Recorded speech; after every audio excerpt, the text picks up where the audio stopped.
So let me ask you a simple question. If you could earn 4% while paying 6% interest and somehow come out ahead, would you call that a winning strategy? Because that's the kind of logic that gets thrown around in the world of infinite banking. It sounds impressive, even revolutionary, until you actually slow down and examine what's actually being said. I'm Jason Lowe. I've been practicing and teaching the infinite banking concept for the past 17 years, and I was blessed beyond the definition of good fortune to be mentored by the man who created it, the late Nelson Nash. He wrote the only book that matters on the subject, and that book is titled Becoming Your Own Banker. And if you haven't read it, there's a very good chance that you're being misled. And so in this video, we're going to walk through 6 of the most common and most misleading claims about the infinite banking concept. Not because I want to stir the pot, but because somebody needs to tell the damn truth. And so let's begin. Here's one of the first claims. Your money grows inside the policy even while you use it. Let's talk about why that's misleading. First of all, it's not your money. Cash value inside of a dividend paying life insurance policy is not money. It is a ledger entry. It is the net present value of the future payment of a death benefit. When you pay premium to a life insurance company to buy a dividend paying life insurance policy, it's not your property anymore. Nelson described it perfectly on page 69 of his book, Becoming Your Own Banker, where he indicates it's just like a trust agreement. A trust has a grantor, a trustee, and a beneficiary. The grantor puts property into a trust. The trustee takes possession and title to all the property in the trust. The trustee puts the property to work for the benefit of the grantor. When income is earned, it all goes to the trustee, but the trustee has an obligation to the grantor to carry out the mission of the trust. In such an example, you never have to look far to hear someone say, look at how much money that trustee is making. To the contrary, one says, look how well the trustee is doing for the benefit of the grantor and the beneficiary. Otherwise, the grantor would never put money or property into the trust. This is exactly what Nelson's describing as the grantor, which is the person paying the premium, the trustee, which is the life insurance company, and the beneficiary, which is obviously it can be the owner of the policy, it can be the lives insured, it can be the beneficiaries of the policy, et cetera. But when you pay premium and that policy is now in force and cash value begins to accumulate, it is not money. And so we just need to stop saying that. And when we are able to access a policy loan from the life insurance company and we can borrow against that ever increasing cash value, we're using the life insurance company's money. That's leverage. And we control the repayment schedule of a policy loan, and the cash value of the policy continues rising uninterrupted by that policy loan balance. The reason that that's happening is that the cash value is guaranteed contractually to match the total death benefit by age 100 of the life insured in Canada and age 121 of the life insured in the United States. And you can structure it in the United States so that it is contractually guaranteed to match by age 100 as well. What's interesting is that people, again, words have meaning. And so when you say something like your money grows inside the policy, even while you use it, that is just, it's technically not true. It's literally not true. And it's incredibly misleading. And so it just needs to, be cleared up. Your policy, the premium you pay, that money that you pay in premium, the moment you do that, it's not your money anymore. It's not your property anymore. And so it's super important to understand. Nelson often said, God rest his soul, I miss him, I think about him every single day. He often said that if you understand what's going on, you'll know exactly what to do. He also said that if you put the best tool for the job in the hands of an incompetent, not only will that person not turn out any good work with the tool, they're likely going to break the damn tool. And so It is so important to understand the attributes of a dividend paying life insurance policy. It's important to remind yourself that cash value is not money, it's simply a ledger entry. It's the net present value of the future payment of a death benefit. That's all that it is. And so here's claim number 2: get back all the money you'll ever pay for cars and everything else that you finance. I'm here to tell you flat out that one is just pure marketing fiction. Let's be crystal clear. You're not getting your money back. Refer earlier to what I said about when you pay premium, when you repay policy loans, etc. What you're doing is you're using your policy to control how you finance the things that you need throughout your lifetime.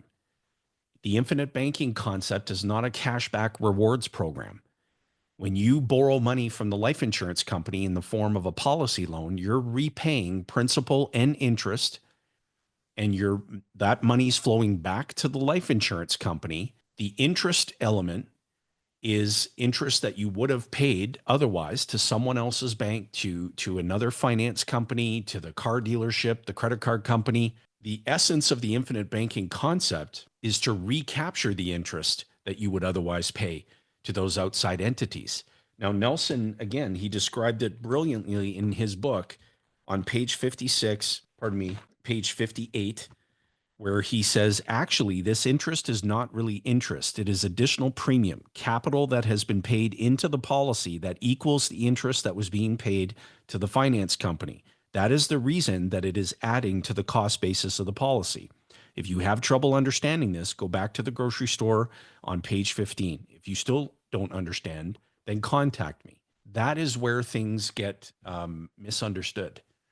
You're not getting back all the money that you'll pay for cars and everything else that you finance. It's just not true.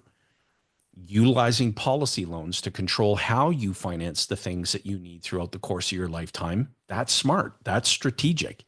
But you're not getting a refund.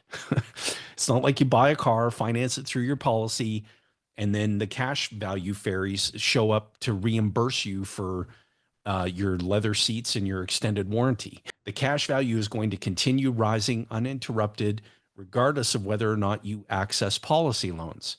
What Nelson is teaching is that the extra interest, so this is above and beyond what the insurance company calls for as an element of what is accruing on the policy loan balance. The extra interest is not really interest, it's more premium. The only thing that grows your policy is more premium. Full stop, period. That's it. Okay, here's claim number 3. Pay a higher rate of interest than you earn and you'll come out ahead. This one is just bad math. It sounds slick. Okay, pay 6%, earn 4%, and still win. But here's the problem. You're comparing an internal policy growth rate of cash value, which again is not money, to an external loan rate. That's not apples to apples. That's apples to grenades. It just completely ignores time value, compounding, opportunity cost. You can't borrow money at a higher rate than you're earning and call that arbitrage. That's not arbitrage. That's just delusion. And anybody who keeps saying that either doesn't understand grade 3 math or hopes that you don't. Here's claim number 4. Buy an infinite banking policy. There's no such thing. The infinite banking concept is a process. You can't buy infinite banking. There's a distinction between what you're purchasing and what you're implementing. What you're purchasing is a dividend paying life insurance policy, or ideally a system of policies from a reputable mutual life insurance company. What you're implementing is a process, the infinite banking concept. And so what you clearly can buy, structured properly, is that dividend paying life insurance contract. That's the tool. That's the best tool to get the job of infinite banking done. Infinite banking is a process. It's a disciplined approach to controlling how you finance the things that you'll need throughout the course of your lifetime, which can certainly include investments. It's about maintaining control. It's about thinking long range. And so you don't buy infinite banking. You become your own banker. That's the title of the book for a reason. And anybody selling you infinite banking policies like it's a package deal from a timeshare probably doesn't understand what they're selling. Or at worst, they do. And they're hoping that you just don't ask the right questions. Here's claim number 5. This one's a real winner.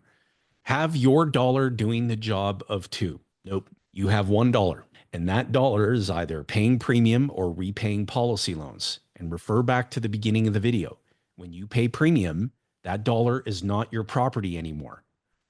And so the phrase is used to describe the idea. And, but again, you're not using the same dollar. You're using the life insurance company's money, and it is your policy is collateral for gaining access to the life insurance company's money. That's not 2 jobs, that's 1, collateralized. It's not your dollar pulling double duty. It's a policy loan using your policy as collateral. It's finance, it's not fantasy. Here's claim number 6. Premiums are deposits. No, they're not. Premiums are payments. And when you are entering into a unilateral contractual binding agreement with a life insurance company, the premium that you pay is what gives the policy structure, and it creates the capacity for all of those attributes to be in force, like the daily accumulation of cash value, contractually guaranteed access to policy loans, and so much more. And calling it a deposit makes it sound like a checking account. And that's the problem. People are twisting language to make this sound easier than what it is. Easier to sell, easier to pitch, but dangerously misleading if you're trying to build something that actually lasts. Let's address an elephant in the room. Some people are saying these things, and I believe that they mean well.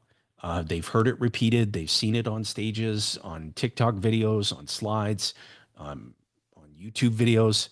They're simply passing along what they've been taught. And that's forgivable. But then there are others. There are professionals who do know better. There are professionals who've read Becoming Your Own Banker. They've developed a deep understanding of the process. They've become authorized infinite banking practitioners with the Nelson Nash Institute. And yet they still choose to bend the truth because it sells better that way. And so that's not a misunderstanding. That's a character decision. And if that's how they treat the truth before they do business with you, what do you think happens afterward? And so look, if this video is making you feel uncomfortable or frustrated or angry, good. That's called clarity. But don't aim that emotion at me. I didn't lie to you. I'm telling you the truth. And if you were misled, it's because someone else wrapped a ridiculously simple concept into a headline that sells better on TikTok and Instagram. And now you know better, which means that you can do better. The infinite banking concept works. It's incredibly powerful. It's transformational when it's taught and practiced correctly. That's what Nelson gave us. That's what I've dedicated my career to teaching. And if you want to see what this really looks like in your life, in your business, without any hype or sensationalism or distortion, I've put together a deeper video that explains the real process from start to finish. So click the link in the description, watch it, and decide for yourself. Because the truth doesn't shout. It doesn't promise you the world in a weekend. It just quietly outperforms everything else when you actually understand it. Let me ask you something you're not supposed to ask. If the financial system is working so well, why does it feel like no matter how hard you work, save, or invest, you're still just barely treading water? Why are you constantly being told to wait it out while the people giving you that advice are getting richer and you're getting older?